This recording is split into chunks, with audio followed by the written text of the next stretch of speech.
नेपाल में हालात लगातार बिगड़ते जा रहे हैं। राजनीतिक अस्थिरता और हिंसा के बीच कैदियों के जेल तोड़कर भागने की घटनाएं सामने आ रही हैं।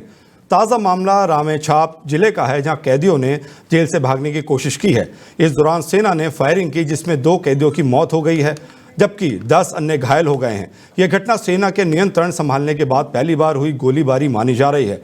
नेपाल में जारी उथल पुथल के बीच अब तक करीब 15,000 कैदी जेल से फरार हो चुके हैं। कई कैदी नेपाल से भागकर भारत की सीमा में दाखिल होने की कोशिश कर रहे हैं। गौर जेल से फरार 13 कैदी बिहार के सीतामढ़ी में गिरफ्तार किए गए हैं। वहीं काठमांडू जेल ब्रेक से भागे एक बांग्लादेशी नागरिक को एसएसबी ने रक्सौल बॉर्डर से पकड़ा है। एसएसबी की 47वीं बटालियन ने बुधवार दोपहर करीब 3 बजे संदिग्ध हालत में एक व्यक्ति को हिरासत में लिया है।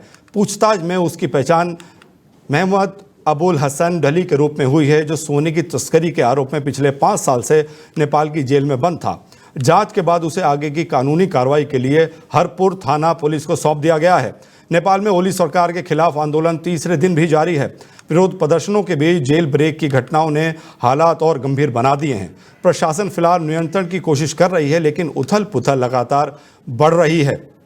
जैसे कि नेपाल से तस्वीरें आ रही हैं कि किस तरीके से वहाँ पर आगजनी टूट फूट की घटनाएं हुई। उसके बावजूद जो प्रधानमंत्री है उन्होंने इस्तीफ़ा दिया, राष्ट्रपति ने इस्तीफ़ा दिया और बड़े बड़े जो नेता थे उन्होंने भी इस्तीफ़ा दिया। और इसके बाद नेपाल का जो तख्ता पलट हुआ, उसके बाद अब नई सरकार बनने की तैयारी में है। अंतरिम प्रधानमंत्री के रूप में कार्की यहाँ पर अपना पद संभालेंगी। उन्होंने स्वीकार कर लिया है पद संभालने के लिए। और इस बीच बड़ी घटना सामने आई कि जो कैदी थे जेल से फरार हुए हैं और कुछ को गिरफ्तार भी कर लिया गया है।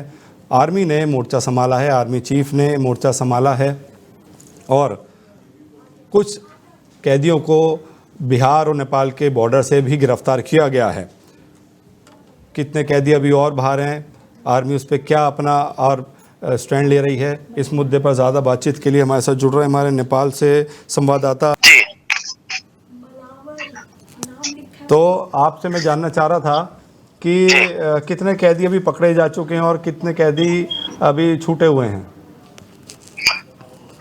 जी मैं आपको बता दूं कि लगातार जब से ही नेपाल में विवाद हुआ और प्रदर्शनकारियों ने जिस तरह से वहां पर तबाही मचाई है, उसके बाद से ही लगातार जेलों से जो कैदियों के भागने का सिलसिला है वो लगातार देखने को मिल रहा है। और जो नेपाली प्रशासनिक अधिकारियों के जो आंकड़े बता रहे हैं, तकरीबन 13,000 से अधिक जो कैदी हैं वो तकरीबन 20 जेलों से भागे हैं और अभी भी लगातार भाग रहे हैं। हालांकि अभी ताजा खबर जो आई है, वहां पर एक जेल से जो है कैदी भाग रहे थे। तकरीबन वो 13 कैदी थे जो भाग रहे थे, जिसमें से 2 कैदियों को गोली मार दी गई है आर्मी की तरफ से।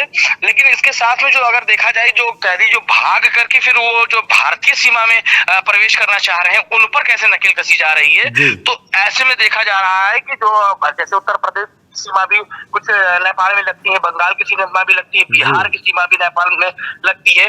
तो उत्तर प्रदेश, खासी अगर बात करें उत्तर प्रदेश की, तो उत्तर प्रदेश में तकरीबन जो है एसएसबी के जवानों ने 10 कैदियों को पकड़ा है और उसको सेना के हवाले किया है। कुल भारत में अभी तक ताजा खबरें आ रही हैं, 22 कैदी जो है कुल पूरे भारत में जो नेपाल से भागे थे उनको पकड़ करके उनके हवाले किया गया है, नेपाली आर्मी के हवाले। इसी तरह से 3 बंगाल में है, 10 उत्तर प्रदेश में है और 22 जो है बिहार में। तो लगातार जो है जो कैदी भाग रहे हैं नेपाल से और ये प्रवेश करना चाह रहे हैं भारत में। लेकिन भारत सरकार हो या भारतीय सीमा बल हो, सशस्त्र सीमा बल हो, एसएसबी के साथ साथ जो पुलिस फोर्स हो, वो तमाम लोग जो है सतर्कता दिखा रहे हैं। और किसी तरह से जो घुसपैठिए हैं प्रवेश करना चाह रहे हैं, वो कैदी जो प्रवेश करना चाह रहे हैं वो नहीं होने दिया जा रहा है, उनको असफलता मिल रही है कहीं ना कहीं। जी आप मुझे बताइए कि घटना हुई क्यों, कैदी कैसे भागे जेल से? क्या वहाँ सुरक्षा व्यवस्था नहीं थी या फिर जो पुलिस थी या फोर्स थी वहाँ पर तैनात नहीं थी? देखिए मामला ये हुआ कि जो है जैसे ही प्रदर्शन स्टार्ट हो गया था, प्रदर्शन लगातार हो ही रहा था, उसी बीच जो है गृह मंत्री हो या वित्त मंत्री हो, इन सरकार में मौजूद तमाम मंत्रियों ने पद से इस्तीफा दिया। और उसके बाद जो है मंगलवार को खुद प्रधानमंत्री वहां के इस्तीफा दे देते हैं। तो इसके बाद जो है ये हुआ था, प्रधानमंत्री की और सेना प्रमुख से जब बात होती है तो उन्होंने कहा था कि हम आप पहले पद से इस्तीफा दीजिए, तब सेना मैदान में उतरेगी।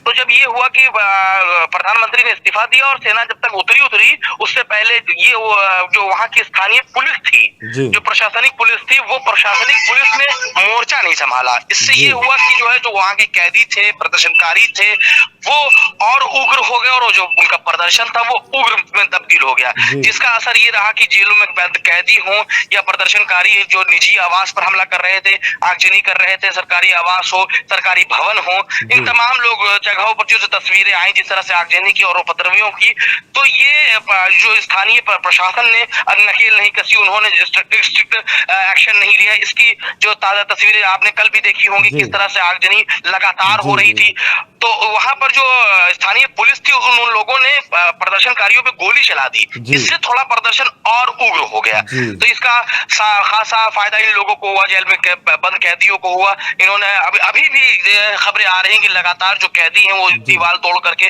भागने का प्रयास कर रहे हैं। तो करप्शन की जो सरकार थी अंत हुआ उसका, लेकिन अभी भी तस्वीरें साफ होना बाकी है कि किस तरह से जो नई सरकार है उसका गठन होना है, किस तरह से जो नए प्रधानमंत्री कौन बनते हैं। कई नाम सामने आ रहे हैं कि बालेन शाह हो या एक महिला जो कि पूर्व चीफ जस्टिस रही हैं वहां की नेपाल की सुशीला कार्की जी, उनका भी नाम सामने आ रहा है। लेकिन जब ऑनलाइन एक वोटिंग कराई जाती है जेनजी की, कि देखा जाए कि किस तरह से जेनजी किसके समर्थन में है, तो तस्वीरें जब यहाँ पर साफ हुई कि जेनजी के ने जब वोटिंग करी तो सुशीला कार्की के पक्ष में 3832 वोट डाले गए हैं, उनके खिलाफ में जेनजी ने 7711 वोट डाले हैं। तो यहाँ से ये तस्वीरें साफ हुई कि जेनजी जो है वो सुशीला कार्की जी को नहीं चाहती है कि वो हमारे देश की प्रधानमंत्री बने। तो अब नया प्रश्न चिन्ह खड़ा हो गया है देश के सामने कि अब जब इनको नकारा जा रहा है तो अब किसको अपनाएगी जेनजी, क्योंकि जेनजी ही मेन प्रदर्शन का मुख्य कारण है और जेनजी ही चाहती है कि किसको प्रधानमंत्री बना जाए। जब तक जेनजी संतुष्ट नहीं होगी तब तक ये प्रदर्शन लगातार चलता रहेगा। जी अच्छा, आप ये बताइए अभी क्या अपडेट है नेपाल में, क्या व्यवस्था है? कोई टूट फूट की खबर तो नहीं आ रही, शांति कायम है?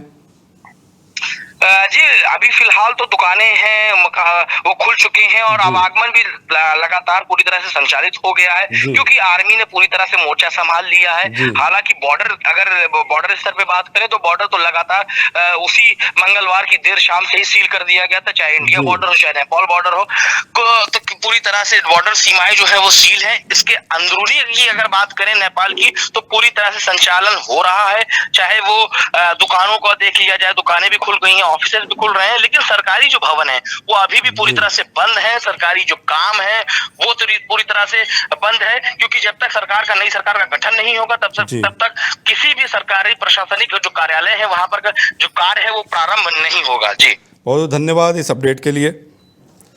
तो ये थे हमारे संवाददाता जो बता रहे हैं कि नेपाल में जो स्थिति है अभी काबू में कर ली गई है और जितने भी कैदी हैं कईयों को पकड़ लिया गया है और आर्मी ने मोर्चा संभाला है, जिसके बाद व्यवस्था काबू में है।